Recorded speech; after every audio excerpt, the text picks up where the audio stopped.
A lo largo de estos años se ha hablado de muchas cosas y la mayoría de estas cosas son bastante bien recibidas y son cosas con las que casi todo el mundo suele estar de acuerdo y además casi todos los entrenadores solemos tener un consenso con esto. Sin embargo, hay otras muchas cosas que, a pesar de argumentarlas y explicar el por qué opino de una determinada manera, parece que a la gente le siguen rechinando y no están del todo de acuerdo. Son mis opiniones más impopulares y en este episodio voy a contarte tres de estas opiniones. Y de paso te diré por qué tengo razón. Y antes de empezar, si quieres tener un informe detallado de cuáles son tus hábitos actuales y que de esta forma puedas ver qué acciones, qué estrategias puedes emplear para mejorar esos hábitos, puedes hacer el test del perfil metabólico, una herramienta que es bastante más popular que las opiniones que voy a mostrar en este episodio. Así que si quieres hacer el test del perfil metabólico para descubrir cuál es tu perfil metabólico y que de esta forma puedas optimizar tu metabolismo, puedes hacerlo gratis desde fitnesslanube.com/perfil. Y ahora sí, vamos a empezar con estas opiniones impopulares del fitness, porque siempre que yo hablo en esos episodios, en alguna charla, donde sea, yo realmente no pido nunca que la gente me crea. Al contrario, sed escépticos y simplemente analizad lo que digo o analizad lo que dice la gente independientemente de quién sea quien dice qué. No penséis en lo que dicen otras personas, ¿vale? Porque no pasa una semana sin que reciba algún correo o algún comentario de alguien diciendo que no me cree, que no creo en lo que dices, porque es que fíjate que fulanito, menganito, es que dicen lo contrario. Al final, a ver si os aclaráis porque nos estáis volviendo locos, ¿no? O cosas así, que parece que yo me he puesto de acuerdo con fulanito y menganito, que son influencers, entrenadores, no sé qué, y me he puesto de acuerdo con ellos para generar el caos, ¿vale? Esto no es así. Entonces, esto ya denota una falta de capacidad crítica, ¿vale? Porque lo que tienes que hacer es analizar los argumentos, los míos, por supuesto, los del otro, y de esta forma formarte tu propia opinión. No tienes que por qué seguir, digamos, a pies juntillas o a ciegas lo que dice una persona, porque además ese es el camino ideal para que te engañen y que se rían de ti porque no dejas de ser una ovejita que va siguiendo el rebaño y ya está, ¿vale? Piensa un poco por ti mismo, analiza los argumentos de distintas personas y saca tus propias conclusiones, porque habrá cosas de las que digo yo con las que estés de acuerdo y otras cosas con las que no. Es normal, yo no te pido que estés de acuerdo con todo. Eso sí, lo que sí debes hacer, si en algo no estás de acuerdo conmigo o con cualquier otra persona, es tener un argumento de por qué no estás de acuerdo. Es decir, olvídate de decir no estoy de acuerdo contigo porque fulanito dice otra cosa. Eso denota que eres un poco cortito, ¿vale? Así que, pues expande un poco la mente y saca tus propias conclusiones. Que lo dicho, no tengo por qué estar acertado en todas estas cosas que voy a mencionar, pero que no esté acertado no es por la razón de que otra persona diga otra cosa.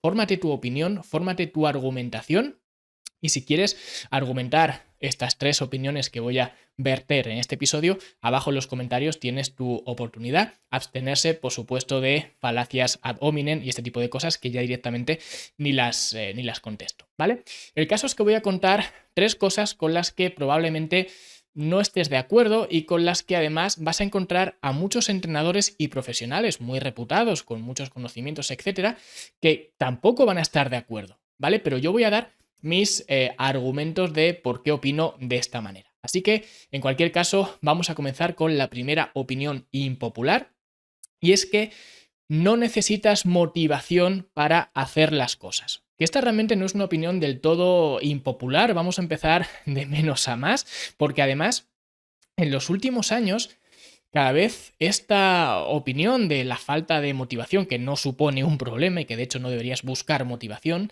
parece estar cada vez más y más aceptada, cada vez más la gente en las redes sociales y demás te habla de que no tienes que buscar la motivación y demás, que es algo que llevo yo diciendo años, pero bueno, la gente ahora pues está empezando a darse cuenta de esto. Pero especialmente hace unos años, o incluso ahora mismo, hay algunos entrenadores que utilizan la motivación como parte del servicio que ofrecen, ¿vale? Si me contratas, por ejemplo, si me contratas o te unes al equipo, como hablan los entrenadores, tendrás tu rutina personalizada, tu dieta personalizada y la motivación que necesitas, ¿no? Que esto es algo que muchos entrenadores utilizan casi de forma constante. Pero realmente no necesitas motivación. Lo que necesitas es disciplina. Y la disciplina, ¿sabes cómo se construye? Se construye haciendo las cosas cuando no te apetece hacerlas. Así es como se construye la disciplina, porque si no, si solamente haces las cosas cuando te apetece hacerlas, en realidad no es motivación, todo el mundo hace algo que le apetece hacer. Lo difícil está en hacer las cosas cuando no te apetece hacerlas. Por ejemplo, yendo a entrenar cuando no te apetece ir a entrenar, que van a ser, ya te adelanto, la mayoría de los días, ¿vale? Yendo a entrenar cuando no te apetece ir a entrenar, o yéndote a dormir cuando estás viendo una serie por la noche y estás en el punto más interesante de la serie. Pues tienes que apagar e irte a dormir. O diciendo que no cuando te ofrecen en el trabajo una tarta porque es el cumpleaños de no sé quién y te apetece comerte la tarta, pero dices que no. Eso es la disciplina. Y así es como se consiguen las cosas. No a base de motivación, sino a base de disciplina. Y además, en el fondo, esto todo el mundo lo sabe, lo valoramos e incluso es lo que nosotros queremos para nosotros mismos y sobre todo para nuestros hijos, para los que vienen detrás. Y nosotros para nuestros hijos queremos lo mejor. Y resulta que lo que queremos para ellos es que tengan disciplina, no motivación. Porque además siempre pongo el mismo ejemplo. Que si ahora mismo te viene tu hijo y te dice, oye papá, oye mamá, mira que tengo que hacer deberes, pero es que no me apetece, no tengo motivación para hacer los deberes. ¿Qué es lo que le vas a decir a tu hijo? Pues le vas a decir, mira, me da igual que tengas o no motivación, tienes que hacer los deberes y punto. ¿Vale? No hay debate. Eso es la disciplina. Y eso es lo que de alguna forma le quieres inculcar a tu hijo, que no puede depender de si está o no motivado, si le apetece o no, para hacer los deberes, porque es algo que tiene que hacer. Entonces, esto es una contradicción, porque por un lado le estás diciendo a tu hijo que tiene que hacer los deberes estando o no motivado, que eso da lo mismo, sin embargo tú te piensas que tu problema es la falta de motivación y que no has conseguido bajar de peso, no has conseguido ir al gimnasio, no has conseguido lo que sea porque es que te falta motivación. Y no, señor, no te falta motivación, te falta lo que le intentas inculcar a tu hijo, te falta disciplina. Pero esto supone otro problema añadido y es que tú quieres inculcarle eso a tu hijo, esa disciplina a tu hijo, pero tu hijo no va a aprender de lo que tú le quieras inculcar. Al final, los hijos no aprenden de los consejos de los padres, aprenden del ejemplo que le muestran los padres.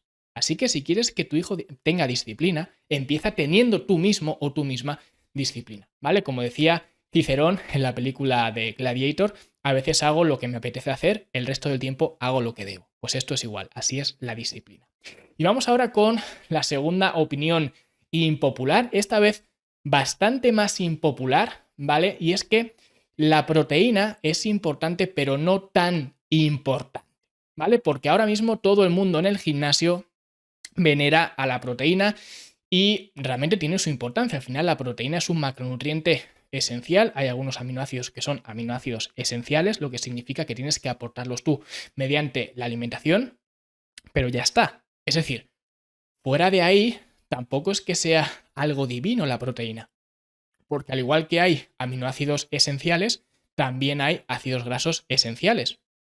Y la gente no se vuelve loca con los ácidos grasos esenciales, ¿vale? Porque además, cuando metes mucha proteína, vas a predisponer al cuerpo a utilizar esa proteína como fuente de energía, ¿vale? Algo que es bastante ineficiente. Y de hecho, si alguna vez el sudor, por ejemplo, te huele a amoníaco, eso es una señal de que estás utilizando proteína como fuente de energía, ¿vale? Por eso en una dieta es casi más importante los Protein Sparing Nutrients, ¿vale? Que es básicamente los nutrientes protectores de proteína, sería traducido al español, que básicamente son los carbohidratos y las grasas, es decir, el resto de macronutrientes, que lo que van a hacer es actuar ellos como fuente de energía, que además son las fuentes de energía predeterminadas del cuerpo, o al menos las que el cuerpo accede con más facilidad, los carbohidratos y la grasa, ¿vale? O el glucógeno, la glucosa y la grasa, y dejar a la proteína que sea proteína. Y de esta forma necesitas menos proteína, ¿vale? Porque al final, y de hecho si queréis referencias científicas, podéis leer el libro de How Much Protein de Brad Pilon. Es un libro que escribió, no sé si ha habido reediciones, pero lo escribió hace 2008, 2009 o por ahí. O sea que ya tiene bastante tiempo, pero ahí te explica todo de forma científica de por qué realmente la proteína o hay una cantidad, digamos, de proteína sobre la cual no hay apenas beneficios, ¿no? Con lo cual esa cantidad es mucho más pequeña de lo que nos pensamos, Porque si nos ponemos a observar el negocio que hay en torno a la proteína, que sí, suplementos dietéticos de proteína, muchísimos suplementos diferentes de proteína, que si aislado, hidrolizado, concentrado, proteínas que no son de suero de leche, ¿vale? Proteínas de huevo, de ternera, proteínas de guisante, de arroz, de lo que sea. Con la proteína hay un negocio bestial, barritas de proteína, todo con proteína. Yogures ahora que venden también con extra de proteína, batidos con extra de proteína, todo con proteína. Hay un negocio montado alrededor de esto bestial. Y realmente la proteína, como he dicho, es importante, pero no es tan importante. Porque además, si observamos, vemos que no existe una enfermedad que sea de déficit de proteína. Lo que existe es la desnutrición, ¿vale? Pero esto no se da, o al menos no se suele dar, o no es muy común en los países desarrollados. Con lo cual, realmente, el hecho de meter más y más proteína, va a haber un momento donde haya rendimientos decrecientes, porque si tú quieres tener un control calórico y estás metiendo más y más proteína, eso significa que vas a tener que meter menos de los otros dos, ¿vale? De carbohidratos y grasa.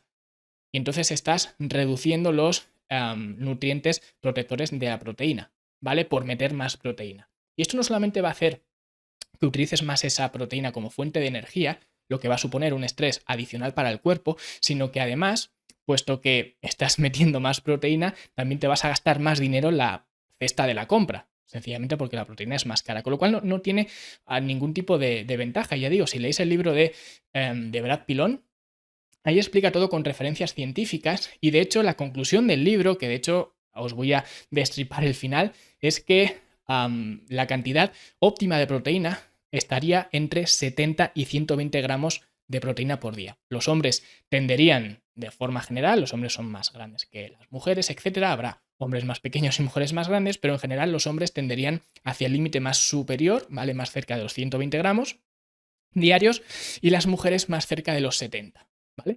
Y estos números no son míos, son del libro. Pero es que además el consenso general es que para deportistas y gente activa la cantidad de proteína es de 1,6 gramos por kilo de peso. A partir de aquí ya no hay ninguna ventaja de consumir más proteína, ¿vale? Puedes consumir más si quieres, si así lo prefieres, si te gusta más una dieta más alta en proteína, simplemente por cuestión de palatabilidad, pero no tiene más ventajas. 1,6 gramos por kilo. Incluso me atrevería a decir, y esto ya sí que es especulación mía, que esa cifra aún así es alta, el 1,6 gramos por kilo de peso, ¿vale? Porque al final todo lo que use como multiplicador tu peso corporal tiene el potencial de resultar una cantidad excesiva. Porque al final lo suyo es que esta cantidad se midiera en base a la cantidad de masa magra que tienes, no de masa total que tienes. Pero ¿qué ocurre? Que en los estudios es muy difícil determinar cuál es tu masa magra. Es decir, determinar cuál es tu masa grasa y quitar esa masa grasa de tu peso total.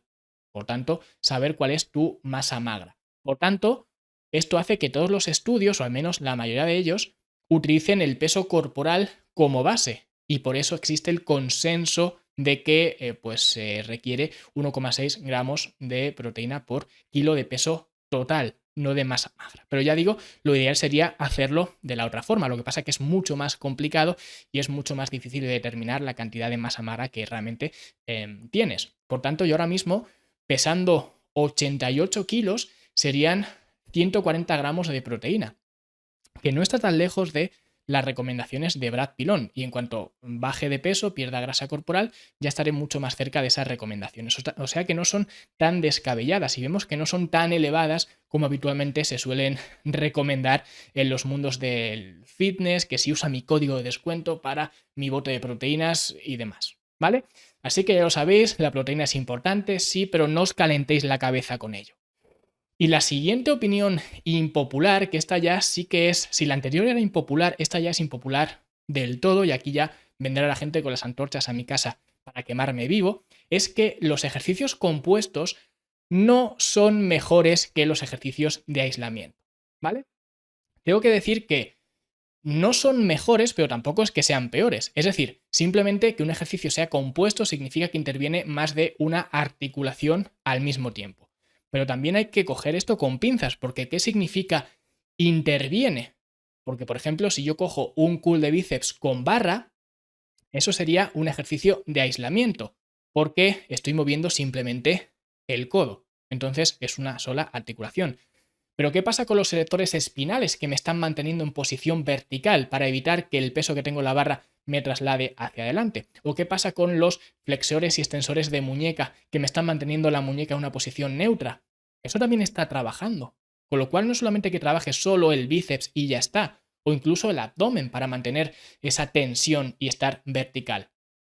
O sea que al final incluso en los ejercicios de aislamiento hay más músculos que están involucrados más allá del músculo que realmente está trabajando. Y esto sí que sé que es un ejemplo un poco estúpido, pero es para que se vea que lo de compuesto o aislamiento no es más que una etiqueta que hemos puesto nosotros. El cuerpo simplemente se preocupa del movimiento y de las contracciones, ya sean dinámicas o sean isométricas, ¿vale? Nosotros somos los que hemos empezado a llamar a ciertas cosas con determinado nombre, que si esto es compuesto porque involucra muchas articulaciones, si esto es aislamiento porque solamente involucra una de ellas, cuando esto en realidad no tiene sentido porque al final los músculos son como grúas, simplemente sirven para levantar cargas o más concretamente para generar movimiento alrededor de una articulación, ¿vale?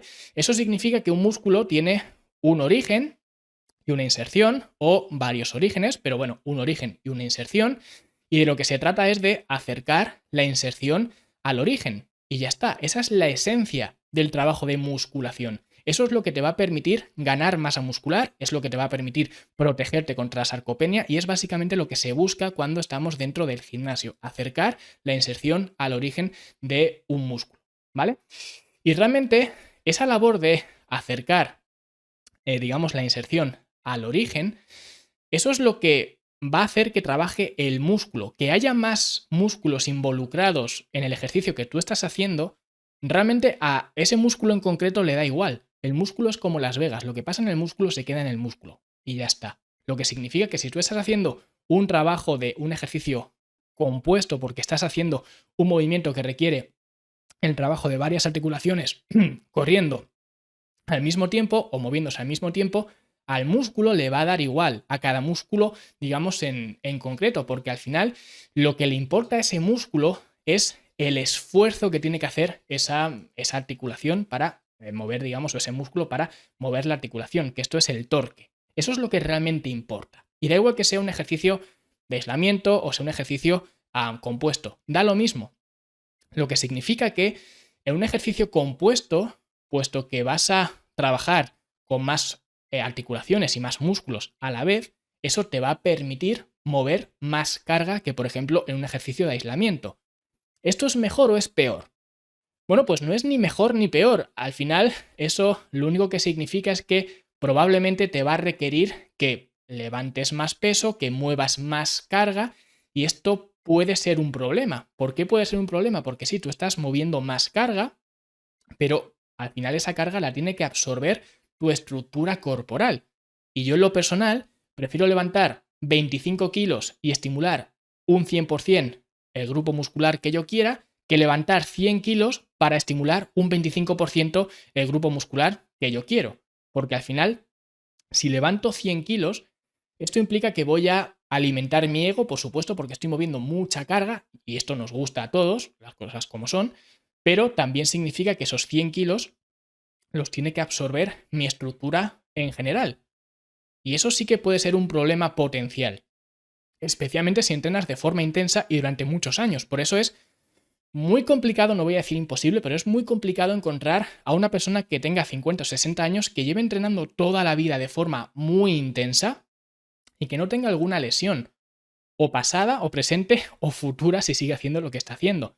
Es simplemente por esto, porque le estás metiendo mucha carga al cuerpo, porque hoy estás levantando 100 kilos y esos 100 kilos los tiene que absorber tu estructura corporal, pero mañana serán 105, pasado mañana serán 110, luego 115. Por eso, cuanto más tiempo hayas estado entrenando de esta forma y más progresión hayas hecho en cuanto a peso, es decir, estás moviendo más y más kilajes, pues eso evidentemente supone un problema. Y es difícil encontrar a alguien que no tenga un problema en los hombros, un problema en las rodillas, una hernia, etc. ¿Vale? Y no estoy diciendo que los ejercicios compuestos sean más lesivos, que luego siempre viene a decir alguien que yo he dicho cosas que no he dicho. No estoy diciendo que sean más lesivos. Solo digo que cuando tú compones algo y hay varias partes que actúan, cada parte recibe menos cantidad. En este caso, menos estímulo, menos trabajo, ¿vale? Es como repartir una tarta. Si yo quiero comerme una tarta yo solo y cojo una tarta y la reparto entre uno, yo solo, voy a comerme toda la tarta. Ahora, si en lugar de ser uno somos cuatro, o bien vamos a tocar a menos cantidad de la tarta, o bien voy a necesitar una tarta más grande. Y en este ejemplo, la tarta sería la carga, el peso que voy a mover. Y eso puede ser un problema porque una tarta más grande para repartir entre más comensales, en este caso más peso para repartir entre más músculos, va a requerir que haya pues más estrés, digamos, total en cuanto a las articulaciones. Y por eso es una etiqueta que no me gusta utilizar si es un ejercicio compuesto o es de aislamiento. Al final lo que yo busco es simplemente estimular un grupo muscular. Y ya está. Estimulo ese grupo muscular, intento estimularlo al máximo posible utilizando la menor carga posible o la menor carga sobre la estructura y articulaciones en general. Por eso yo no defiendo que los ejercicios compuestos sean mejores que los de aislamiento. Ya digo, ni los compuestos son mejores, ni siquiera los de aislamiento son mejores. Al final, de lo que depende todo es del torque que tú estés aplicando en el grupo muscular que quieras trabajar, o más bien en la articulación que opera el grupo muscular que tú quieras trabajar.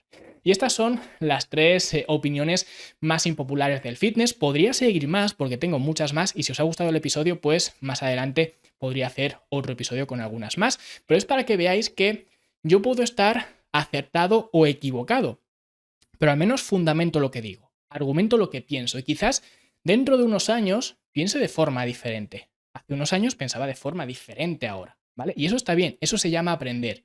El problema lo tienen las personas que siguen creyendo lo mismo que creían hace 10 años o 5 años o 10 años sencillamente porque les cuesta dar su brazo a torcer y no quieren aprender. Se reniegan a pensar que lo que pensaban ellos antes estaba equivocado o podría ser mejor. Eso es un problema porque eso te niega el aprendizaje, ¿vale? Así que nada, espero que os haya gustado. Si ha sido así, dadle like, suscribiros y dejad un comentario bonito si no estáis de acuerdo, que es muy posible que no estéis de acuerdo con alguna de estas tres opiniones o incluso con las tres opiniones, pues comentadlo abajo en los comentarios y nosotros, como siempre, nos vemos la semana que viene. Hasta entonces, hasta luego.